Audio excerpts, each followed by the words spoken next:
कलिकुमति गिरीन्द्रेन्द्र वज्रं त्रिदण्डं संसाराग्नि प्रशान्त्यै मृतजलममलं दारुपात्रं पवित्रं श्रीविश्वक्सेन सूरेः पदकमलयुगा श्रीयसे संश्रयामि। लक्ष्मीनाथ समारंभा नाथयामुनिमध्यमा अस्मदाचार्य पर्यंता वंदे गुरो परंपरा। नारायणाय विद्महे वासुदेवाय धीमहि तन्नो विष्णु प्रचोदयात्। महालक्ष्म्यै च विद्महे विष्णु पत्न्यै च धीमहि तन्नो लक्ष्मी प्रचोदयात्। तन्नो लक्ष्मी प्रचोदयात्। परमाराध्य श्री लक्ष्मी नारायण भगवान नित्य वंदनीय पूज्य गुरुदेव श्री त्रिदंडी स्वामी जी महाराज के जुगल चरणों में कोटिशः नमन। भगवत भागवत आचार्य कैंकर्य पारायण महानुभाव हरिद्वार की पावन भूमि से चलकर आए हुए श्री माया मधुसूदन पीठाधीश्वर जगत गुरु रामानुजाचार्य स्वामी वैकुंठनाथ जी द्वारा कथा श्रवण कर रहे थे। उनसे पहले काशी की पावन भूमि से चलकर आए हुए जगत गुरु रामानुजाचार्य स्वामी मुक्तिनाथ जी का भी कथा आपने सुना। उनसे पहले ब्रह्मचारी जी लोग कथा सुना रहे थे। पावन भूमि पर पावन कथा को आज मैं निवेदन किया। आज प्रथम दिन है। पावन स्थल पर श्रीमद् भागवत महापुराण के 11वें स्कंद। ट्यूटर कम कर तो ट्यूटर जो रिटर्निंग आ रहा है ट्यूटर कम कर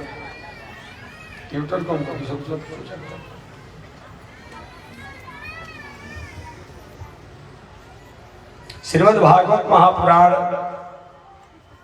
के 11वें स्कंद के माध्यम से आज मैं निवेदन करूंगा। मानव जीवन में थोड़ी सी भी छोटी सी भी भूल हो जाती है, इसका बहुत बड़ा पश्चाताप, अफसोस और खामियां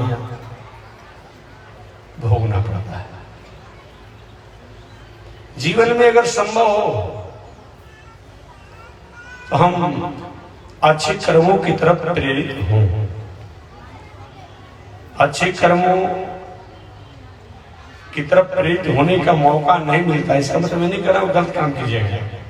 अच्छे कर्मों से मान लीजिए आपका मंदिर नहीं बना पा रहे, जग नहीं कर पा रहे, तीर्थ नहीं कर पा रहे, तो फिर भी गलत कर्मों की तरफ हम प्रेरित न हो। श्रीमद् भागवत महापुराण के 11वें स्कंद के द्वारा यही जाना जाए। भगवान श्री कृष्ण का परिवार, भगवान श्री कृष्ण के बारे में बताना नहीं आए तो थोड़ी सी उलझन भरी जगत की व्यवस्थाएं हो गई है। रोज नए नए पंथ और नए नए विचार प्रकट हो रहे हैं। कभी कुछ लोग कहते महाराज जी क्या भगवान भगवान होते हैं क्या? उन महानुभावों से पूछिए अगर भगवान नहीं होते हैं तो आपके बाप दादा द्वारा दुनिया चलता है। हर कौन चलाता है भाई? ये समझने की बात ना है। इस साधारण पंडाल बना है तो पंडाल को बनाने वाला कोई न कोई होगा। ये माइक देखिए, इसमें कहीं थोड़ा सा अप डाउन है तो उछल पुछल है, तो माइक का भी ऑपरेटिंग करने वाला कोई न कोई होगा, लाइट को ऑपरेटिंग करने वाला कोई न कोई होगा, पंडाल को मेकर कोई न कोई होगा, और आयोजन के होने के बाद इसको समेटने वाला भी कोई न कोई होगा। तो हम तो कुछ कर नहीं पाते हैं। आखिर कौन इस दुनिया को चलाता है? कौन इस दुनिया की व्यवस्था देखता है? उसी को तो भगवान कहते हैं।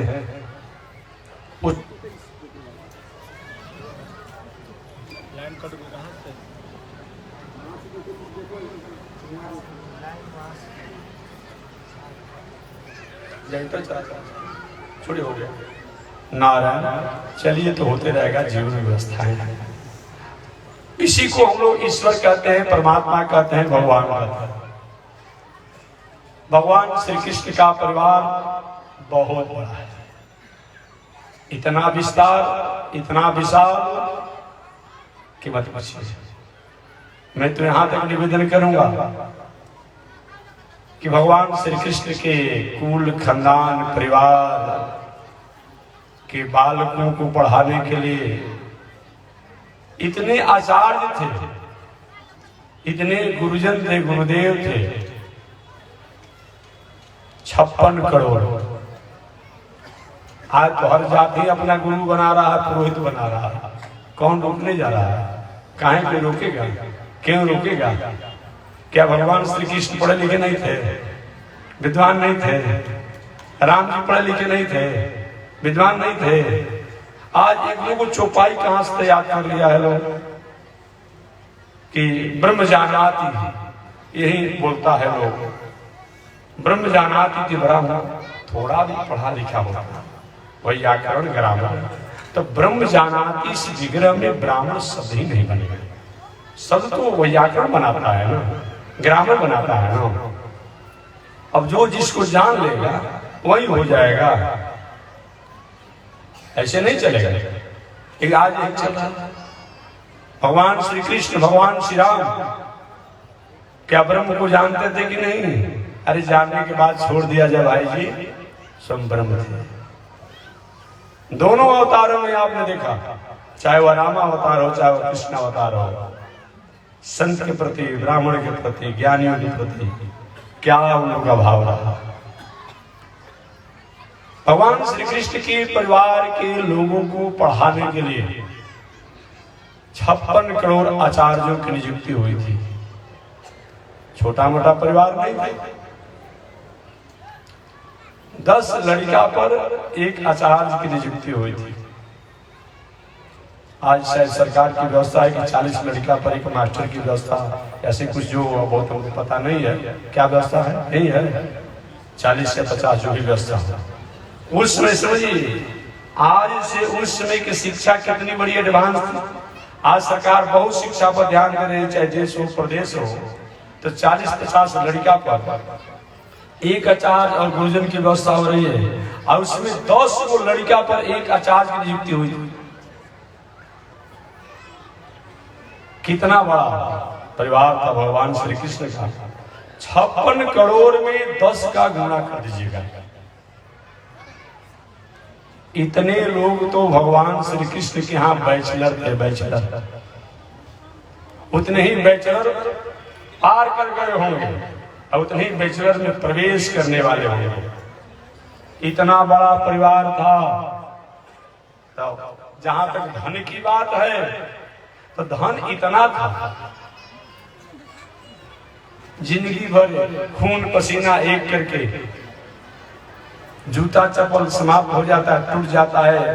तो बुढ़ापा में कहीं कुछ होता है तो 1-2 गाड़ी घोड़ा हो जाता है, 1-2 शहर में मकान हो जाता है, 2-4-10 लाख 20 लाख करोड़ रुपया हो गया, अमीर कर चलते हैं।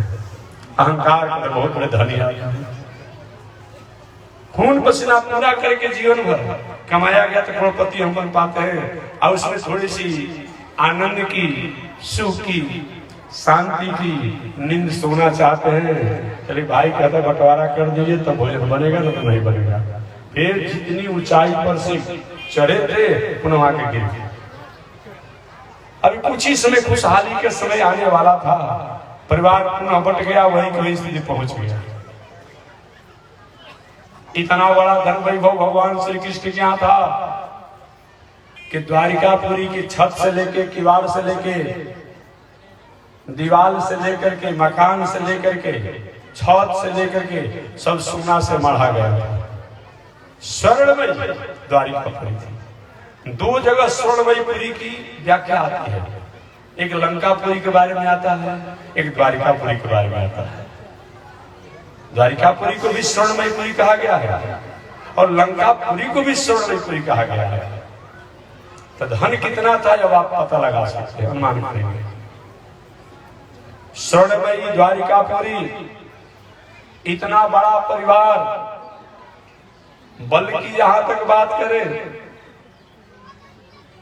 इतना बड़ा बल भगवान श्री कृष्ण के परिवार में कि मत पूछिए। देवता लोग भी सहयोग लेते हैं, हम तो अपनी रक्षा करने में परेशान हैं, बल भी बल। विद्या की अगर बात किया जाए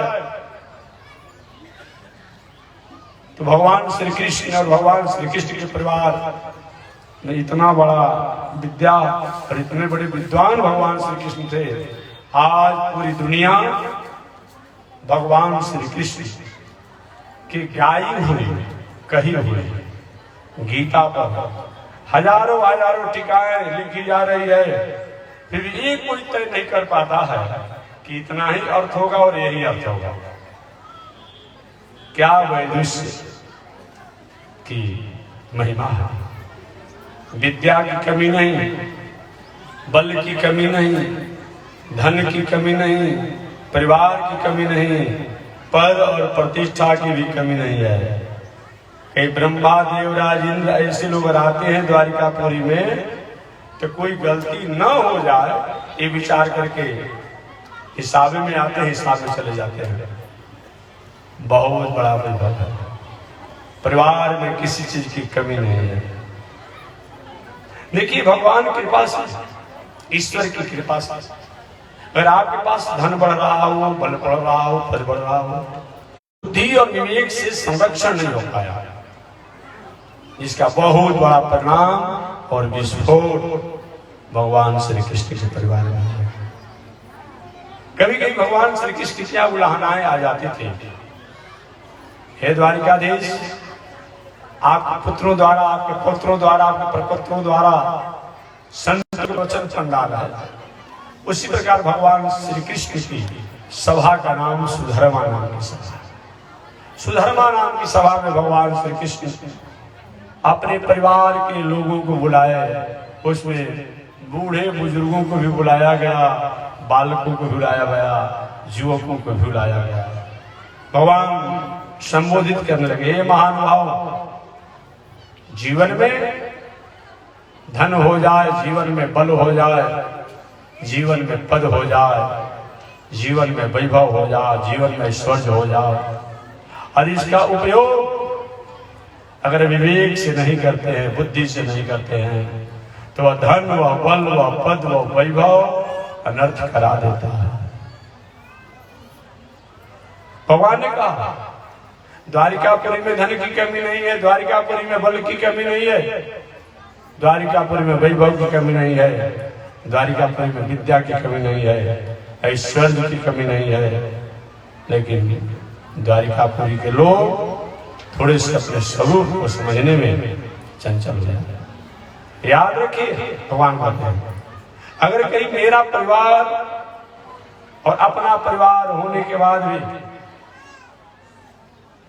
अगर कहीं अनिति अन्याय के मार्गों पर चलता है तो मैं स्वयं ईश्वर होने के बाद भी कुछ कर नहीं पाऊंगा।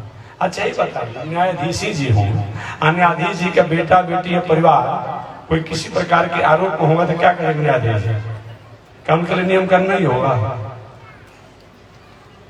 भगवान श्री कृष्ण का वे स्वयं ईश्वर ब्रह्म होने के बाद भी अगर आप लोग अपने बुद्धि विवेक से काम नहीं लेंगे, इसका जो परिणाम जो होगा वह धन के कारण, वह बल के कारण, वह पद के कारण, वह वैभव ऐश्वर्य के कारण, इसका भुक्त होगी आप लोग को होना पड़ेगा। मैं ये सहायता नहीं करूंगा। बालक सुने नहीं सुने, बल्कि आपस में करेंगे, पिताजी की तो कोई बात नहीं है। रात दिन के मन में यह था कि संत हमारे मुकुटमणि, हम संतन के दास कहते रहते हैं।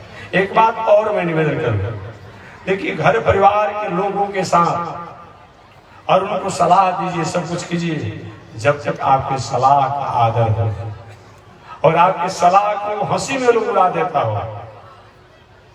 तो थोड़ा सा अपने को बैक हो जाइए। परिवार में भी चाहिए कोई बूढ़ बुजुर्ग हो, बाबा हो, पिताश्री हो, अगर कहीं परिवार के लोग उनकी बातों को, भावनाओं को आदर करते हो तब तो उन्हें सुझाव देना ही चाहिए। लेकिन उनके सुझाव देने के बाद भी उसका आदर नहीं, उसका सम्मान नहीं और उस पर यकीन नहीं किया जाता हो तो थोड़ा सा अपने को पीछे हट जाता है, अन्यथा बेइज्जत हो जाना पड़ता है, अपमान हो जाना पड़ता है। अब बालकों ने इशारे में कहा बस हो गया पिताजी, भगवान श्री कृष्ण उपदेश दे रहे थे, अब नेत्रों का बस हो गया, बाबा का उपदेश हो गया, पिताजी का उपदेश हो गया। भगवान ने देखा रही मैं उपदेश दे रहा हूं, मेरी बातों पे यकीन नहीं कर रहा है कि ठीक है पुत्रों, इसका परिणाम तुम लोग भोगोगे, इसका निर्णय तुम्हारे पास आएगा। सुधर्मा नाम की सभा को भगवान ने विसर्जन किया। परिवार तो परिवार होता ही है। आप सदगृहस्थ आश्रम में हैं, हम लोग भी संत महात्मा हैं, सबका अपना परिवार होता है। संत का भी अपना संत परिवार होता है, गृहस्थ का भी गृहस्थ अपना परिवार होता है। कोशिश हम लोग करते हैं कि भाई अंतिम क्षण और अंतिम पल तक कहीं किसी प्रकार का परिवार में, समष्टि में विस्फोट हो या विस्फोट को रोका जाए। भगवान के मन में बातें रहा करती थी, कैसे परिवार के लोगों को समझाया जाए। संतों के प्रति अपमान, धर्म के प्रति अपमान, शास्त्र के प्रति अपमान हो रहा है, इसी के लिए मेरा अवतार हुआ और आज मेरा ही परिवार संत धर्म और शास्त्रों का अवहेलना कर रहा है, कैसे सुधारना है।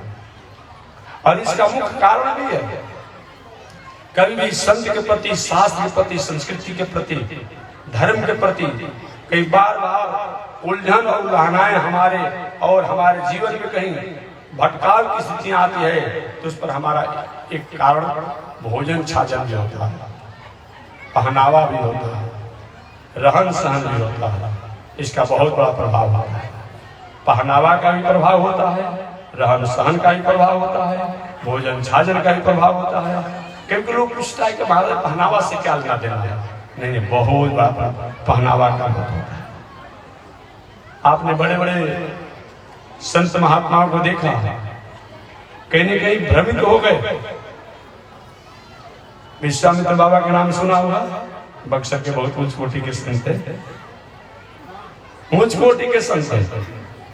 और विश्वामित्र बाबा उर्वशी अप्सरा उनके तपस्या स्थल पर आई और अपने चंचल व्यवहारों के कारण ही तो उनकी वर्षों वर्षों की तपस्या को पानी कर दिया। इतिहास गवाह है, कौन नहीं जानता है। बहुत बड़ा महत्व होता है, शब्दों का भी बहुत बड़ा महत्व होता है। इसलिए लोग कभी कभी कहता है कि महाराज जी पूजा पाठ आप लोग करते हैं, ये हनुमान ज्ञान गुण सागर, गीता का पाठ करते हैं, भागवत का पाठ करते हैं, मानस का पाठ करते हैं, ये सब से क्या मिलता है? ये सब क्या मिलता है? अरे शब्द का बहुत बड़ा महत्व होता है। यही पर आप बैठे हो, रास्ते में जा रहे हो, कोई व्यक्ति आगे से आकर आपका मित्र हो, अरे भाई जी प्रणाम, कितना आनंद हो जाता है हृदय में। रास्ते में जा रहे हो, एक पुराना कोई आपका सात्विक दिमाग का आदमी, विवादी आदमी हो और जाए वो गाली देना शुरू कर दिया, भीतर से कितना मन में उदासी होती है, कितना शब्द का प्रभाव है। वो भी तो बोलिए रहा है, एक गाली देने वाला भी बोल रहा है, प्रणाम करने वाले बोल रहा है। तो गाली देने वाले से मन में उदास हो जाते हैं, अब प्रणाम करता मन में उत्साह हो जाता है। ये बात जब हो सकती है तो क्या इस शब्द का प्रभाव नहीं है? पाठ करने से, पूजा करने से, स्वाध्याय करने से क्या परमात्मा की स्थिति नहीं होती है? निश्चित होती है।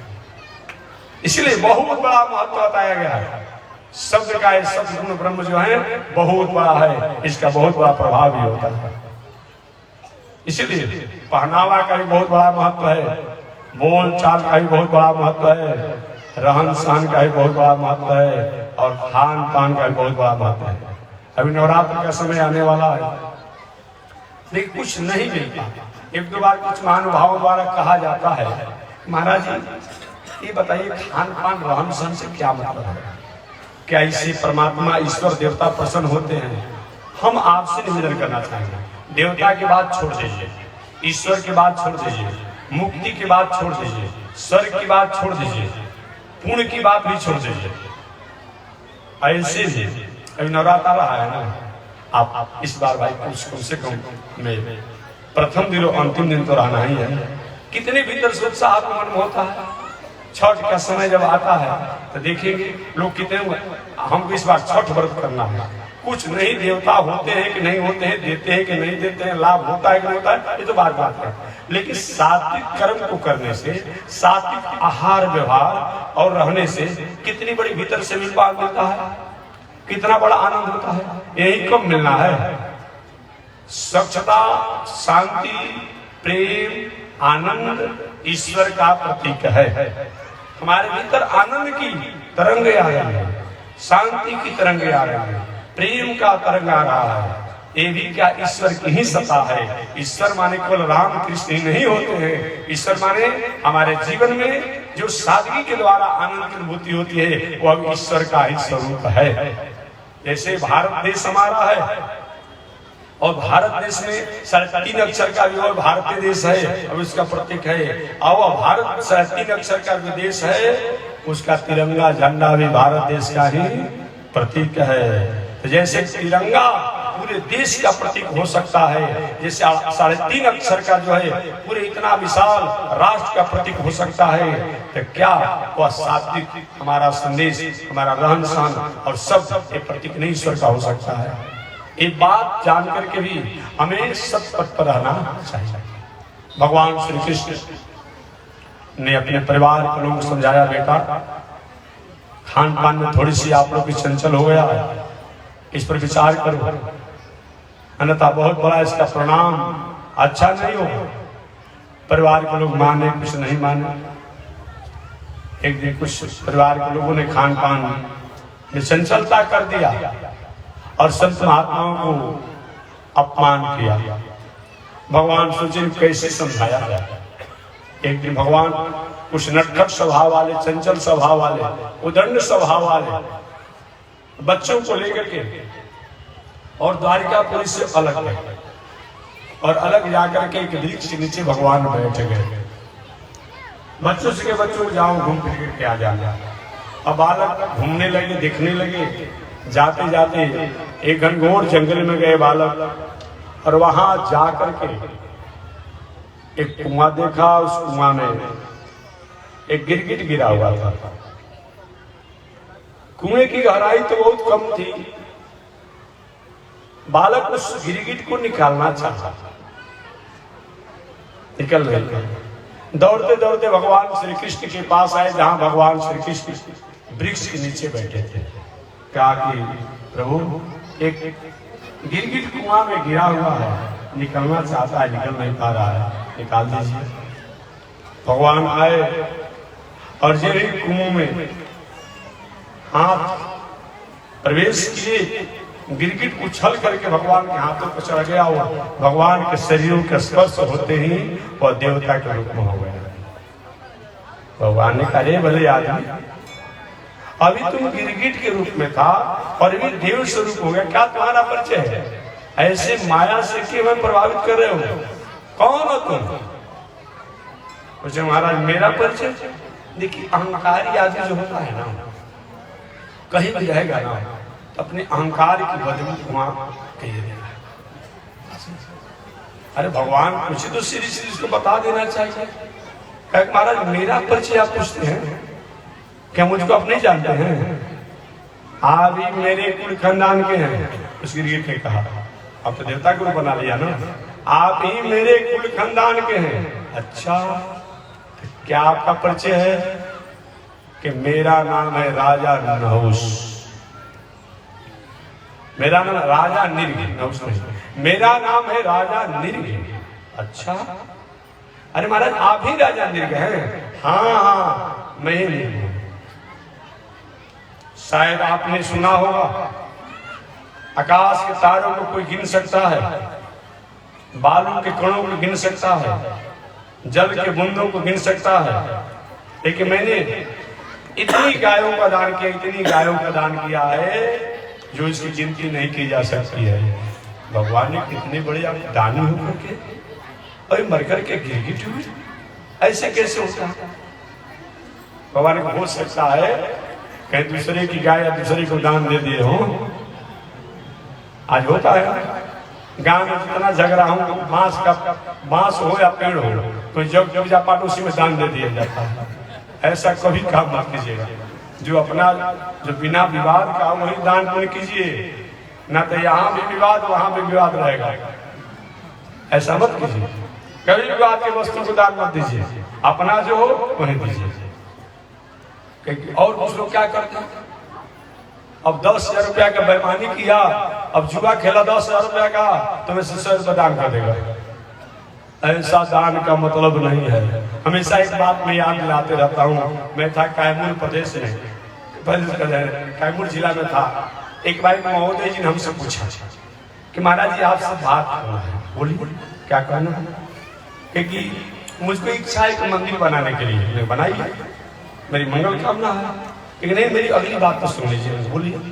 कहे कि मैं पूरे जिला का मछली का सारा टीका हमारे ही जिला है, पोखरा से लेकर के ताल से लेके आरा से लेकर के, तो उसमें जो कुछ लाभ होता है तो हम सोचते हैं उसी में से कुछ मिला करके और मंदिर बना दे। हमने कहा कि महानरक होगा। नरके नहीं होगा, महानरक होगा। नरक से तो निस्तरण का कोई उपाय है, लेकिन इससे उपाय नहीं है। और बताइए कौन सा धर्म है? ये कोई धर्म होता है? अब मछली का पूरा जिला का ठेका लेंगे, मरवाओगे, आप उसी पैसा से मंदिर बनाओगे, अजग करोगे? ये कौन सा धर्म है भाई?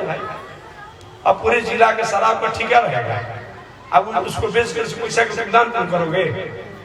क्या मतलब होता है? कुछ नहीं होता है। इसीलिए हम जो करने जा रहे हैं, किस चीज से करें, कैसे करें, इसका महत्व होता है। भगवान श्री कृष्ण ने पूछा, अरे भाई आप जब इतने बड़े आदमी फिर मरकर के गिरगिट कैसे हो गए? ऐसा तो नहीं हुआ कि दूसरे की गाय दूसरे को अपने दान दे दिया। ऐसे भी तो हो सकता है कि गाय बूढ़ी हो गई हो और उसी को अपने दान दे दिया हो। आज ऐसे कुछ लोग चलाक लोग हुए हैं, और गाय का दूध वो पिएंगे, और जब गाय दूध देना बंद कर देंगे और आगे वंश परंपरा का जन्म देना भी ना था, जिसको अपनी भाषा में कहते हैं, हो जाएगी, तो पुरोहित जी गुरु जी को शंकर को दान दे देते हैं। और बताइए अपना झंझट गुरु पुरोहित के कपार पर दे दिए। ऐसे थोड़ा दान होता है। ऐसे ही बहुत से लोग हो गए हैं, गौशाला में दे देगा। नहीं नहीं, ऐसा काम मत कीजिए। अरे भाई खराब वस्तु को और आप खेत में डालेंगे तो बीज होगा कि उग भी जाएगा, तो उसके द्वारा फल फूल अच्छा नहीं होगा। इसलिए अच्छा दान करना चाहिए। याद रखिएगा, दान अच्छा होना चाहिए। भगवान श्री कृष्ण ने कहा, भाई आप जब इतने बड़े दानी हैं तो फिर आप मर करके गिरगिट क्यों हो गए? कभी आपने उपनिषद की कथा पढ़ा होगा, तो शायद किताब पढ़ाया जाता है कि नहीं पढ़ाया जाता है। पहले पढ़ाया जाता था हाई स्कूल में भी, IAS में सब पढ़ाया जाता था। साइंस में भी, साइंस होने पर पहले अच्छे हिंदी की पढ़ाई होती थी, आर्मी राष्ट्रभाषा पढ़ाया जाता था, और भी चीजों को पढ़ाई जाती थी। लेकिन नचिकेता की कथा आपने पढ़ा होगा, जो पुराने लोग जानते होंगे। नचिकेता उपनिषद की कथा है। तो नचिकेता की कथा में नचिकेता के पिताजी वासुदेवा जी बहुत गायों को दान कर रहे थे। गायों को दान करते करते उन्होंने एक बूढ़ी गाय को भी दान एक विद्वान ब्राह्मण को दिया। नचिकेता जी में छोटी अवस्था में थे, उनको अच्छा नहीं लगा कि पिताजी से गाय को दान मत कीजिए, इस बूढ़ी गाय को दान मत कीजिए, आप स्वयं सेवा कीजिए। अगर गौशाला में आप देना चाहते हैं, अगर स्थिति नहीं घर पर रखने के तो दीजिए, तो उसको जब तक वो गाय जिंदा रहे तब तक उसका खुराक भी दीजिए जितना उसको खाने का है, और जाकर देखते रहिए। आज एक नया फैशन चला हुआ है, इस माता पिता ने सेवा किया, पढ़ाया लिखाया, बड़ा आदमी बनाया, और लोग क्या कर रहा है, एक वृद्धाश्रम में अनाथालय में ले जाकर माता पिता को पहुंचा दे रहा है, अब पैसा बांध दे रहा है। ठीक है, बांध तो दी आपने, लेकिन माता पिता के प्रति जो सेवा जो है वो कहाँ हो पाया? थोड़ा भी आपको शर्म नहीं है? इस माता पिता ने आपको डॉक्टर बनाया, इंजीनियर बनाया, मास्टर बनाया, वैज्ञानिक बनाया, और उस माता नौकर रहेगा। 4 को नौकर रखेंगे बड़े आदमी, कुत्ता का अलग सेवा करने वाला होगा, गाड़ी चलाने वाला होगा, और माता पिता की सेवा आप नहीं कर सकते हैं। उसके लिए कहीं अनाथालय में जा कर देते हैं, वृद्धाश्रम में जा करते हैं। अरे अनाथालय उसके लिए है जिसका न कोई बेटा हो, न बेटी हो, न पति हो, न परिवार हो, न कुछ, वैसे लोग न थाले में रहना चाहिए, वृद्धाश्रम में रहना चाहिए, जिसका कोई सहायक नहीं है, न बेटा हो, न बेटी हो, न पति हो, न भाई हो, न कोई हो, आगे पीछे कोई न हो, वैसे व्यक्ति भी कहीं रहे, एक बात समझ में आता है। आज सारा परिवार भरा हुआ है, आप ही की कृपा से सारा परिवार फल फूल के इतना बड़ा हो गया और उसको वृद्धाश्रम में अनाथालय पहुंचाया जा रहा है। अब तो सबसे बड़ी आश्चर्य की बात हो गई है कि अब मरने पर भी माता पिता के अब भाड़ा पर रोने वाला आ रहा है, यहाँ नहीं आ रहा, बड़े बम्बे और बड़े बड़े शहरों में अब हो गया, अब इसमें भी उसका बुकिंग चल रहा है। इतना युग आगे फास्ट बढ़ गया है जी, मत पूछिए, पैकेज की व्यवस्था हो गई है। अब कई बहुत बड़े बड़े शहरों में मर रहे हैं लोग, कहीं विदेश रहता है तो वहीं से ऑनलाइन हो रहा है। ठीक है महाराज, हमारे पिताजी मर गए हैं, अच्छा तो ठीक, कितना देर रोना है? तो बस 1 घंटा रोना है, इतना फीस होगा, आधा घंटा रोना है, इतना फीस होगा, 15 मिनट रोना है, इतना फीस होगा। तो ठीक जैसा होगा उसी भेष बना करके आएगा, उसमें बहुत बड़ा शोक पड़ा हुआ है, आएगा और आधा घंटा 1 घंटा जितना का टाइम बुकिंग है उतना रोएगा, अपना रुक के चला जाएगा। दूसरा बुकिंग जो होगा, इनको शमशान को ले जाना है, वो आएगा, उस बुकिंग के अनुसार हो रहा है। यही संस्कृति है, यही संस्कार है। कैसा बदल गया संसार, कैसा बदल गया संसार। धन्य है हम संसार में रहने वालों, इस माता पिता ने हम लोग को क्या नहीं किया। आज उनके प्रति यही हमारी भावना है। कहाँ दुनिया चला गया। इसलिए धर्म भी होगा, कर्म भी होगा कलयुग में, लेकिन कलयुग में शर्म नहीं रह जाएगा। हमेशा मैं कहता हूँ नैतिकता का अभाव हो गया है, मर्यादा का अभाव हो गया है, संस्कार संस्कृति के अभाव हो गई है। अतः एक केवल मैं ताली बजाने को नहीं कह रहा हूँ, मैं निवेदन करना चाहता हूँ महानुभावों से कि माता पिता के प्रति, अपने बुजुर्गों के प्रति आपकी भावना होनी चाहिए। ऐसा अगर नहीं होता है तो सही माने में आप अपना पहचान करने में कृपणता करें। माता पिता गृहस्थ आश्रम में सबसे श्रेष्ठ देव है, उनकी प्रसन्नता होने से वह काम होता है जो बहुत बड़ी साधना करने से प्राप्त होता है। अतः माता पिता के प्रति कभी भी उनको उदास मत कीजिए, अन्यथा उनका आह जो है आपके और आपके लोगों के लिए बहुत बड़ा नुकसान का कारण हो सकता है। तो मैं निवेदन करना चाह रहा था, भगवान श्री कृष्ण ने कहा, अरे आदमी इतने बड़े तुम दानी आदमी, कहते मेरा नाम राजा नृग है, मैंने बहुत सी गायों का दान किया, शायद आकाश के तारों को गिने जा सकते हैं, बालू के कणों को गिने जा सकते हैं, जल के बूंदों को गिने जा सकते हैं, लेकिन मैंने जितना गायों का दान किया वो गिना नहीं जा सकता है। तो मर कर के गिर गिर के हो गए। भगवान श्री कृष्ण ने पूछा, महाराज गलती हो गई। कौन सी गलती? दूसरे की गाय या दूसरे को दान दे दिया।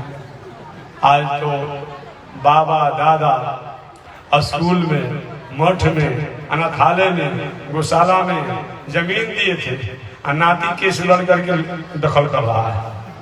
बताइए क्या मतलब होता है? गांव गांव में ऐसी चल रही व्यवस्था है।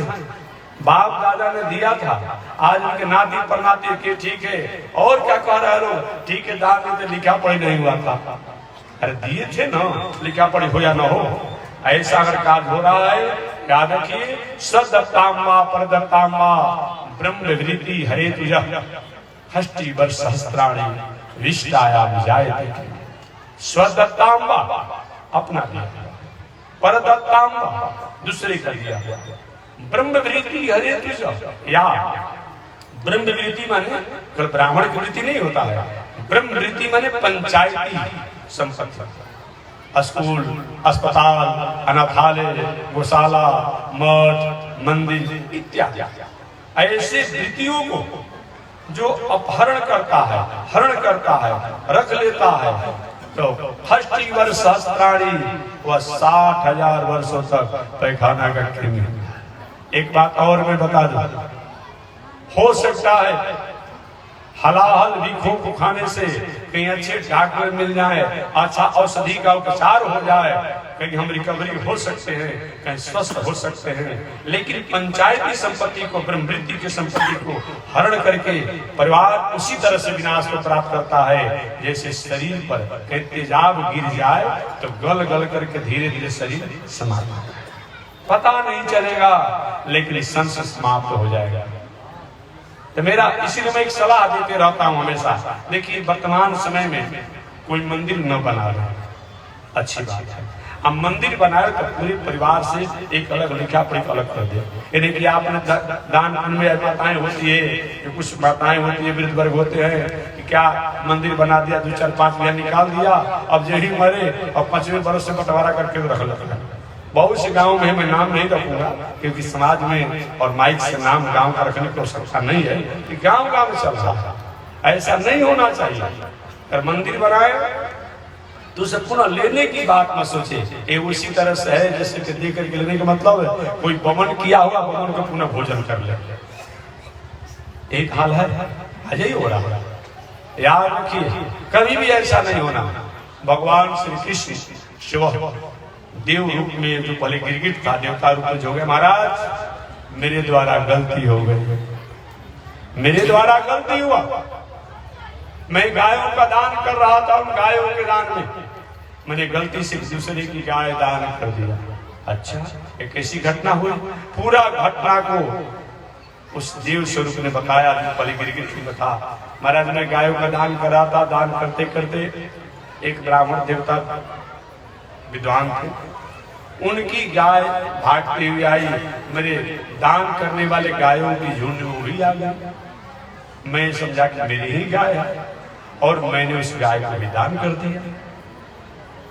जिसकी गाय थी वो अपने गाय को ढूंढते आए, और जिसको मैंने गाय दान दिया था वो लेकर के जा रहे थे। अरे भले आदमी, बिना मुझे दिए मेरी गाय को तुम लेकर कैसे जा रहे हो?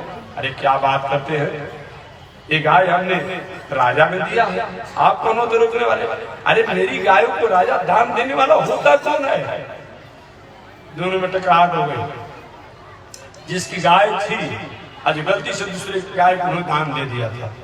दोनों आए राजा अनिल के पास, महाराज ये मेरी गाय को बिना मेरे पूछे आप देने वाले कौन होते हैं? इसने कहा महाराज तुमने कहा इसलिए, ब्राह्मण देवता जी इसके बदला में 10,000 गाय ले लीजिए, एक जो दे दी सो दे दी। नहीं ऐसा नहीं चलेगा।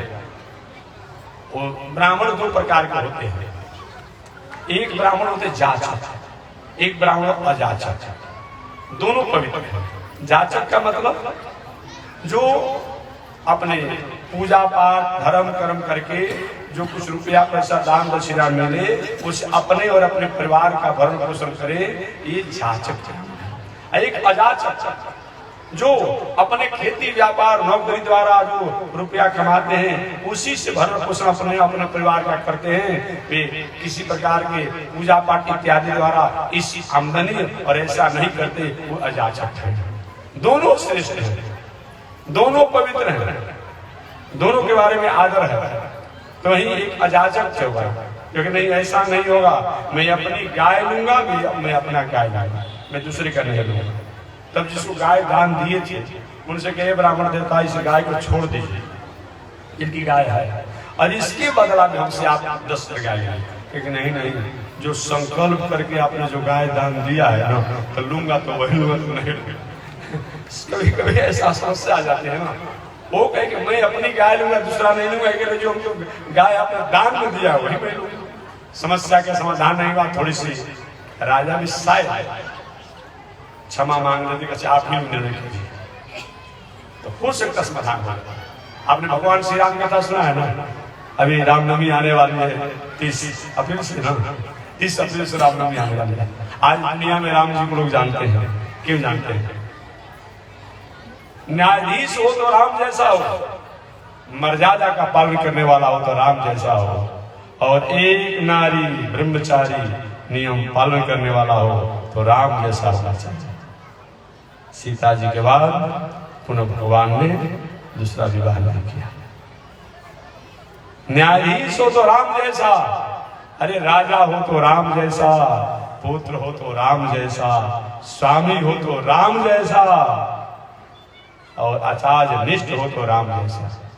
सारा संग्राम किए राम जी, अजय भी अयोध्या में आए तो गुरु वशिष्ठ कुल पूज्य हमारे, जिनके कृपा धनुजर। और बताइए कितना आचार्य का प्रतिनिष्ठा है जी। ऐसे भगवान श्री राम है। भगवान श्री राम जब राज कर रहे थे तो राज करते समय एक दिन आज ये जो नकल हो रहा है, जो जनता दरबार की बात होती थी, इस जनता दरबार का प्रथम बार आविष्कार और कोई कार्य किया भगवान श्री राम ने किया। और सही में जनता दरबार में कई सुनवाई होती थी। आज कल बुलाया जाता है जनता दरबार। भगवान श्री राम को जनता दरबार लगा था और जनता दरबार में लक्ष्मण जी गेट को पहरा दे रहे थे। संयोग से उसने कोई नहीं आया। एक राम नाम का कुत्ता था और कुत्ता रामू नाम का आया। और रामू नाम का कुत्ता जब आया, रो रहा था, भूख रहा था। लक्ष्मण जी कहा, रामू क्यों रो रहे हो? क्योंकि आपसे नहीं बताएंगे, हमको राम जी से बात करना है। आज तो मनुष्य को न्याय नहीं मिलता है और राम जी के राज में कुत्ता को भी न्याय मिलता था। वो राम राज है। इसे राम राज तब होता है जब राम जी संसार में आकर के और शासन करते हैं। दशरथ जी महाराज के भी राज में राम राज नहीं हुआ, याद रखिएगा। दशरथ जी महाराज के भी राज में राम राज नहीं हुआ। राम राज में स्त्रियां अपने पति के रहते अपना जीवन को समझते, विधवा नहीं होती। राम राज में पुत्र को जितना रहना चाहिए, पिता को रहना चाहिए, वो स्थिति होती है। दंड का प्रावधान जो है, एक त्रिदंडी सन्यासी लोग के हाथ में बांस के रूप में हो जाता है। किसी को दंड देने की कोई औचित्य नहीं बनता है। सब अपनी मर्यादा में रहता है। गलती होने पर दोनों अपने को, गलती करने वाला जिसके साथ गलती हुआ है, दोनों अपने को स्वीकार कर लेता है। कुत्ता आया कि महाराज राम से बात करना है। भगवान श्री राम के पास राम कुत्ता को बुलाया गया और राम कुत्ता जब आया, भगवान श्री राम के, राम क्यों रो रहे हो? कि प्रभु न्याय के लिए आया। मैं रास्ते में सोया हुआ था, एक भिक्षुक रास्ते में जा रहे थे, उन्होंने आवाज लगाई, मैं स्वभाववश रास्ते में सोया था और उनको भी कहीं कुछ भिक्षुक को कुछ नहीं मिला होगा और डंडे से मेरे सिर पर मार दिया, मेरा सिर फूट गया। आपके पास न्याय के लिए आया। भगवान ने कहा, कौन सा न्याय करे भाई? रास्ते पर तुम सोया हुआ था, जा रहे थे, तुम भूखा होगा, डंडा मार दिए, इसमें कौन सा न्याय करे? सभी अपने मंत्रियों को बुलाया गया, वामदेव, जबाली, वशिष्ठ को बुलाया गया। ऋषिवर गुरुदेव क्या किया जाए? ये रामू कुत्ता का जो न्याय कैसे किया जाए? निर्णय नहीं पूछा। अंत में भगवान श्री राम ने कहा, रामू तुम ही बता दो, जो तुम कहोगे वही दंड दिया जाएगा। तो रामू ने कहा, प्रभु अगर हमारे को छोड़ दिया गया ना, तो हम कहते हैं कि श्रीमान जी जो हमें मारे हैं डंडे से, इनको कलंजर देश का कुलपति बना दीजिए। सारी प्रजा हंसने लगी। अरे रामू ये क्या कर रहे हो? तुम दंड दे रहे हो, पुरस्कार दे रहे हो कि प्रभु ये पुरस्कार में भी दंड छुपा हुआ है। अच्छा, कभी देखेंगे परिवार, बेटा, भाई, पत्नी, ऐसे कोई लोग नलायक हो जाते हैं, अनुशासन विहीन हो जाते हैं, क्या करें? देखो मैं तुमको प्रणाम करता हूँ, क्या प्रणाम हो? बेटा को प्रणाम किया जाता है, पत्नी को प्रणाम किया जाता है, लेकिन नाराज होकर मैं प्रणाम करता हूँ, हाथ जोड़ता हूँ, मन पर। एक तरह से प्रणाम करना उलाहना ही है, उलाहना ही है। रामू ने कहा, प्रभु इनको कलंजर देश का कुलपति इसलिए बनाने के कह रहे हैं कि मैं तो नियम धर्म से रहा, मैं नियम धर्म से रहा। मैं भी पूर्व में कलंजर देश का व्यवस्थापक ही था, वहां का व्यवस्थापक था। मेरे द्वारा अनजान में गलती हो गई होगी, जिसके कारण आज मैं कुत्ता बन करके और आज सिर फूटा हुआ है। ये श्रीमान जी तो जान कर गलती करेंगे, मर कर कुत्ता बनेंगे और कुत्ता बनने के बाद ये भी जो करेंगे, इनको भी इसी तरह से चोट खाना पड़ेगा और बार बार इनको जन्म लेना पड़ेगा, इनको अनुभव होगा। तो भगवान श्री राम तो चाहता था वहां पर कि या तो राजा नृप को कि भाई आप ही लोग तय कर दीजिए, हो सकता है कहीं काम बन सकती थी, हो सकता है। लेकिन राजा ने क्या कहे, पंडित जी काहे की बात कर रहे हैं? अरे कभी न कभी जो भी आपके पास गए वो मेरे ही द्वारा दिया होगा। और तो नाराज हुए, इसको राजा होने का अहंकार है, निर्णय नहीं कर पाता है, गिरगिट जैसा सिर हिला रहा है, तो जाओ मर करके गिरगिट हो जाओ। वही राजा निर्ग इतने बड़ा दान करने वाले दानी और मर करके गिरगिट हो गए। हटवत सठ संकट सहे गालम नौक नरेश। वही राजा भगवान श्री कृष्ण का बेटा देख लिया नो, अपने परिवार को देख लिया नो, गलती से इस राजा नील द्वारा एक दूसरे की गाय दूसरे को दे दिया गया और आज मर करके गिरगिट हुआ है। अतः कभी भी किसी प्रकार के धार्मिक वस्तु को कहीं संग्रह मत करो, हरण मत करो, छीनो मत, ऐसे रखो मत, इसका बड़ी बहुत बड़ा परिणाम होता है। भगवान ने अपने परिवार के लोग को समझाया बुझाया, आप पुनः द्वारिकापुरी की यात्रा किए, परंतु परिवार के लोगों पर बहुत बड़ा प्रभाव है, बहुत बड़ा प्रभाव नहीं पड़ा। एक दिन परिवार के लोग थोड़ी सी स्थिति में आ गए, मौसम समझ गए मैं क्या कह रहा हूँ, कहने में थोड़ा संकोच लगता है, डर लगता है आप लोगों से। होम डिलीवरी याद हो गया होगा आप लोग, घर घर में चल रहा है, सरकार चले डांट प्रताप चल रहे पात पर, क्या करेंगे सरकार, रोड पर जांच कराइए, ऐसा पार हो जा रहा है झोला होम डिलीवरी। मैं निवेदन करना चाहूंगा, सरकार का कानून बनाना बिगाड़ना रोज काम बना रहता है, कभी संशोधन करेगा, कभी बनाएगा, कभी रोके, कुछ करेगा, लेकिन जिस कामों को करने से, जिस आचरण को करने से सही में आपके परिवार और आपको कहीं किसी प्रकार से कहीं अशांति हो रही हो, वो मत कीजिए। चाहे सरकार कानून बनावे या न बनावे, रोके या न। सही में शराब पीना, अगर आप अपने दिनचर्या मानते हैं तो देखिए एक शराबी व्यक्ति है, लेकिन नहीं चाहता है कि हमारा बेटा, हमारी बेटी, हमारी पत्नी, हमारा भाई शराबी हो। इसे मालूम पड़ता है कि नहीं पीना ही अच्छा है, बस अन्यथा एक बोतल अपने पीता तो 2 बोतल पर बेटा को पिलाता। तुमने कहा पीना धर्म है। तो जिस काम को करने से, जिस व्यवहार को करने से, जिस आचरण को करने से कहीं हमारी नैतिकता, हमारा स्वरूप, हमारा संस्कार में चंचलता आती हो, इस पर विचार कर लीजिए। आपके महात्मा जी पहले पीते खाते थे, तो अब क्या होगा, जो बीत गई सो बात गई, अब ना नसानी अब ना नसई हो, ये विचार करते हुए और धीरे धीरे सुधार कर दीजिए। यही होना चाहिए। एक दिन भगवान श्री कृष्ण परिवार के लोग थोड़ा अपनी स्थिति में हो गए थे, ले देखे और आपस में ही टकरार कर दिया। उसमें से एक सात्विकी कृतवर्मा का नाम आप सुने होंगे। सात्विकी कौन है, कृतवर्मा कौन है? भगवान के पास एक अक्षौणी सेना थी। इस अक्षौणी सेना का नाम था नारायणी सेना। तो उस नारायणी सेना के अगुआ अध्यक्ष सेनापति कृतवर्मा था। महाभारत संग्राम के समय भगवान श्री कृष्ण ने कहा था कौरव और पांडवों के सामने, ए भैया मैं संग्राम में युद्ध नहीं करूंगा, एक तरफ मेरी एक अक्षौणी सेना कृतवर्मा द्वारा सेनापति की देखरेख में है, और एक तरफ मैं किसी का सेवा कर दूंगा रथ का, और किसी व्यक्ति का मैं युद्ध नहीं करूंगा। जिसको जो चाहिए बताओ। दुर्योधन ने कहा कि इनको हम लेकर क्या करेंगे, ये बातें में हमको फंसा देंगे, हरा देंगे। कि नहीं गोविंद, आपको नहीं चाहिए, आपकी नारायणी सेना चाहिए। वही कृतवर्मा से संरक्षित एक अक्षौणी सेना को कौरवों के पक्ष में दुर्योधन ने लिया था, और भगवान श्री कृष्ण पांडवों के पक्ष में थे। इधर सात्विकी भी थे। दोनों आदमी एक दिन, अब समय ताला जाने का लेट हो रहा है ना, तो दोनों आदमी पी करके नशे में हो गए। जब शराबी पीकर मौसम में जब हो जाता है, तो शराबियों का भी एक अपना मौज होता है। देखेंगे जब पी लेगा तो सारी दुनिया उसके मुट्ठी में होती है। जब तक रहेगा कुछ तो नखरा भी करता है, कुछ नशा भी होता है। सारी दुनिया और सारी दुनिया की ताकत जीरो। बात समझ रखेंगे, कभी गली में या रोड पर कहीं घूमता होगा, देख लेंगे अपने आप में, कोई उसके सामने होता ही नहीं है। अब सात्विकी कृतवर्मा दोनों जब पी लिए, तब पीने के बाद सात्विकी ने गए कृतवर्मा,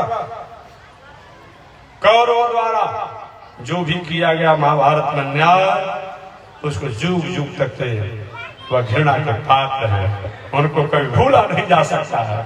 इधर सात्विकी भी दोनों पिए थे, इधर कृतवर्मा ने कहा सात्विकी उन पांडवों के नाम लेता है। इस पांडवों ने महाभारत संग्राम में तय किया गया था कि कमर से नीचे किसी पर प्रहार नहीं किया जाएगा। उन पांडवों ने दुर्योधन को मारकर जंघा तोड़ दिया, उनको नाम लेने में पाप लगे। अब एक कौरवों की दुहाई दे रहे, एक पांडवों की दुहाई दे रहे हैं। इधर क्या हुआ, परिवार एक ही होता है, समाज एक ही होता है, राष्ट्र एक ही होता है, विश्व एक ही होता है, लेकिन किसी न किसी पहलू और किसी न किसी मुद्दा पर वो परिवार दो चार भागों में विखंडित हो जाता है। परिवार घर तो एक ही होता है, लेकिन विवाद होता है तो आधे परिवार उधर हो जाते हैं, आधे परिवार उधर हो जाते हैं, यही नहीं होता है। अब क्या हुआ, आधा जो वंशी भगवान श्री कृष्ण के परिवार के लोग कृतवर्मा के पक्ष में हो गए और आधे सात्विक के पक्ष में हो गए। नहीं कृतवर्मा जो कह रहा है ठीक कह रहा है, तो आधे लोग नहीं सात्विक जो कह रहा है ठीक कह रहा है। नशे में कुछ लोग थे, अब आपस में मार काट किए, मार काट ऐसा किए कि आपस में एक दूसरे के शत्रु बन गए, एक खून के प्यासे बन गए और सब मार के काट के मर के कट के प्राय नगण हो गए, सुन हो गए। भगवान ने कही इस परिवार के लिए मैंने क्या नहीं किया। ब्रज से गोकुल से वृंदावन से मथुरा से द्वारिका तक पहुंचाया, आज मेरा परिवार अनुशासन विहीन होकर के और अपने आप समाप्त हो गया, तो इस दुनिया में रहने की कोई आवश्यकता नहीं। वही भगवान श्री कृष्ण अब विचार करें, अब हमें धीरे धीरे इस लोक को छोड़कर जाना चाहिए। मैंने बताया कि बाप दादा पिता अगर कोई बहू अगर मेरी अनुशासन को मान रहे हैं तब तो ठीक है, और नहीं माने तो थोड़ा सा पीछे हो जाए।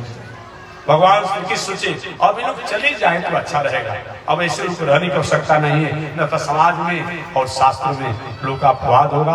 अब कैसे परिवार के शेष बचे हुए लोगों को समेटा जाए, भगवान श्री कृष्ण विचार कर रहे हैं, या तो समाज समझा करके सुधारा जाए या तो समेटा जाए। तो शेष चर्चा अगले दिन आज इसी कथा के नजारे को याद करते हुए कि भगवान श्री कृष्ण जिस परिवार को फलाया फुलाया बढ़ाया, आज वही परिवार अपना खान पान रहन सहन बिगड़ने के कारण भटकाव में है। आगे क्या होता है शेष चर्चा अगले दिन इसी के साथ हमारे बिना।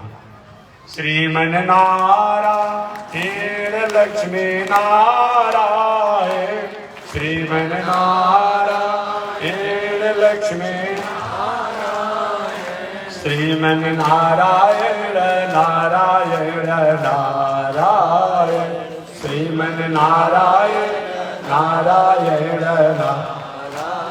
बोलिए श्री लक्ष्मी नारायण भगवान की, विश्व जगदाचार्य श्री त्रिदंडी स्वामी जी महाराज की। हरि ओम। शांति शांति शांति।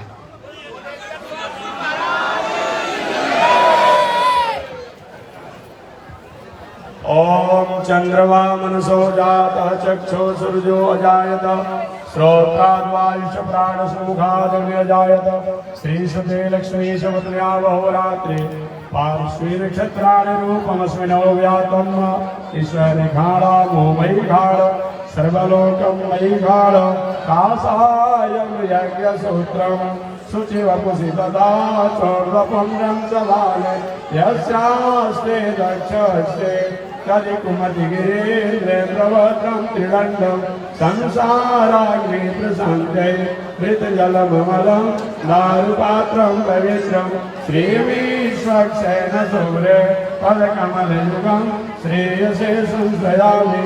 लक्ष्मी नारायण भगवान की, विश्व जगदाचार्य श्री त्रिदंडी स्वामी महाराज की। हरि ओम। शांति शांति।